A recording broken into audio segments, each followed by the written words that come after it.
What do you kind of anticipate tonight, just knowing what's all at stake there? I think that I'm expecting a lot of anxiousness, a lot of excitement, energy, I think anticipation. This is one of those moments where where Dodger fans, you all have, seen him for 18 years and watch his career kind of grow and everything that he's gone through, and to kind of get some finality. This is one of those moments that people are going to look back and go, I was there for the last time, he started a home game at Dodger Stadium. So I think that's where a lot of those, descriptors I used. Clayton, I think right now is trying to approach it as just another game that we need to win. And I'm sure there's a lot of people that are going to be coming into town to support him. But, I think for us, it's the game, but obviously watching him keenly and seeing how he manages his emotions. Skipper, how emotional a moment is this for you and your club?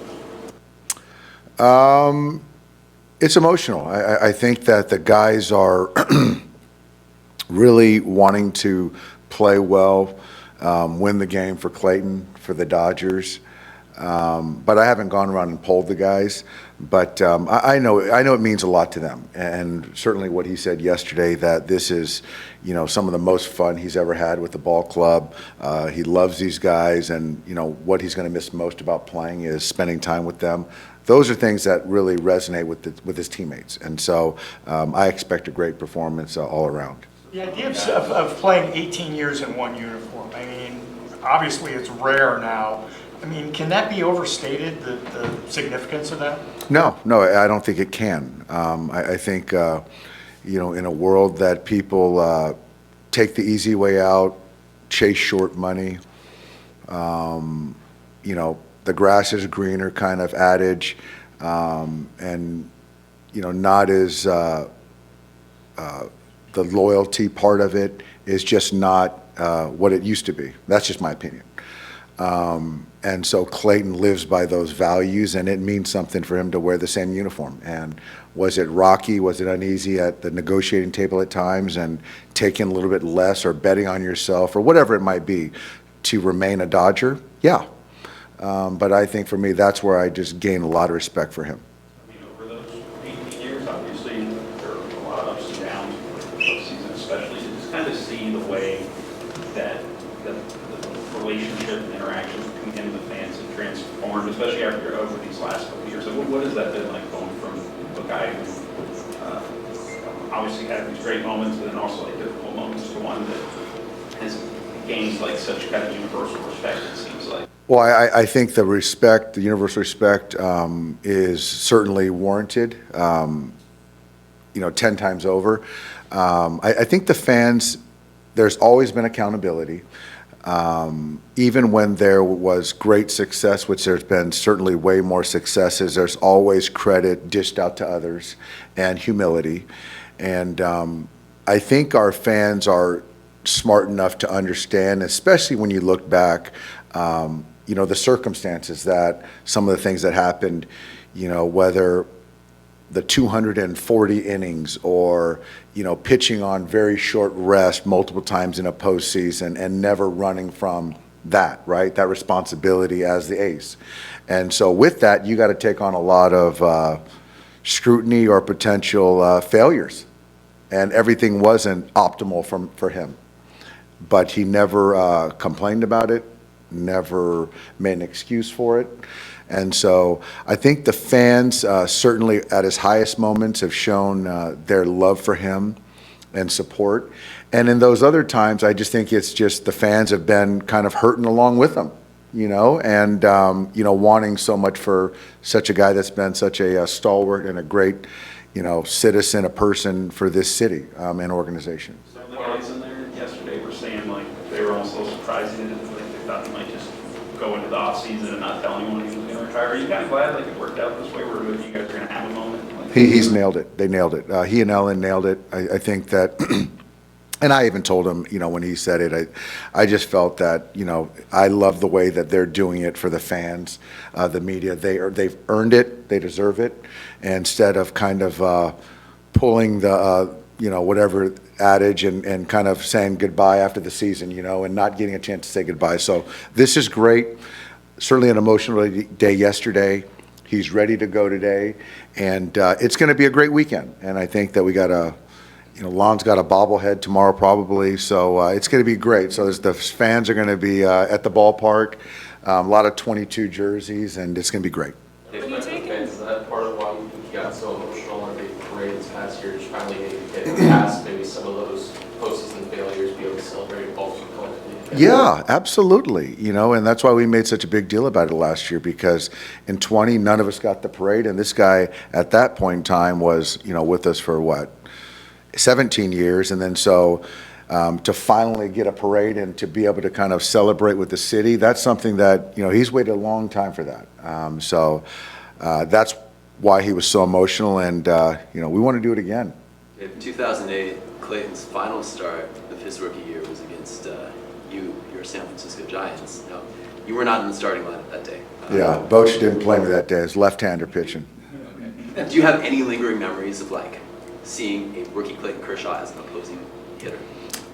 Yeah, he was just dominant. I remember in 2000, was it spring of 7 or 8? It was his rookie year, and it was his first spring training. And Mark Sweeney was a member of the Dodgers at that time, and he's like, "Doc, there's this guy, this rookie. This guy's like Sandy Koufax 2.0. Wait till you see this guy." And so then you fast forward to the season, and you see what he does, and it was just great stuff, and it was uncomfortable and electric and all that stuff, and I'm glad I got to see it from the dugout. How difficult might it be to treat today like just a regular game, given everything that he means to the franchise and to the city? I think for me, I'm going to approach it like a regular game. I really am. We need to win this game. I think that Clayton wants that. And I think that this is fantastic, having people come out here and support, and I want it to be storybook as much as everyone does, and I hope it's perfect. But I'm going to play to win, but I would love it if we can get a great moment for Clayton as well, which I'm expecting. Dave, is this a little bit apropos that it's coming against the Giants, your biggest rival, and against a team that he's had so many marvelous performances against over the years? It really is. All we need is Buster in the lineup and hitting third. See if you can make that happen. Yeah, it really is. They've had some great battles he's had some great battles with the Giants. This ballpark, he's had great memories, and it is definitely apropos that it's Dodgers Giants, a perfect. Was it Friday? Perfect Friday evening. It's going to be fun. It's perfect. This may be a premature question, but have you gotten any sense of what is in his future, if maybe being a part of the Dodger organization is in his future? No. I think right now he just wants to get through the season. Once that happens, be a dad, be a husband, and he'll have that opportunity, whatever opportunity he wants. Would you be from the bullpen today? Yeah, we're gonna activate Will Klein, and we're gonna IL Michael Kopech. And Michael, this is a tough one because obviously with what we've seen, it hasn't been consistent, and he's going through some things physically, and certainly it's pitchable, and those are his words, but it's just not the Kopech that the standard that he is as a pitcher. So we're gonna IL him, and I'm not exactly sure what kind of is the note, because there's actually a few of them. But man, this guy is such a great competitor, and so we'll see. We'll try to kind of reset him and see, and keep him alive for potentially the postseason. Has he been dealing with these things since he came back from the knee surgery, or longer? He has. It's just kind of been one of those things that it's just, if it's not one thing, it's something else. But again, it's pitchable, but just to the standard that we expect from him and he expects from himself, that's just not where it's at right now. And, where we're at on the calendar, you know, we had to make a decision. Tough one. Is Brock getting another outing in the case? Yeah, Brock Stewart will pitch on Sunday with Roki. Roki will pitch on Sunday as well, and then then we'll get a couple looks at those guys and, you know, make a decision for next week. The report on Brock, what did he struggle with last night? You know, it was, I didn't see the video, the game, but it was just okay. You know, I think that the fastball velocity was fine. Maybe the slider wasn't as sharp, and he just wasn't as crisp, you know. So we'll see. Hopefully he can, you know, have a better one on Sunday. Okay, just one more, Clayton Kershaw. Would you be pro to ride him a little bit longer tonight if he's going well?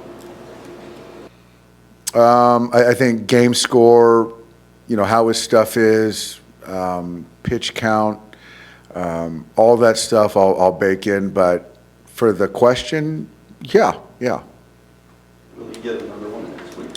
We'll see. I don't know, and it's just kind of how he comes out, how we end up. So I can't even, I don't think anyone can answer that right now. Thanks, guys.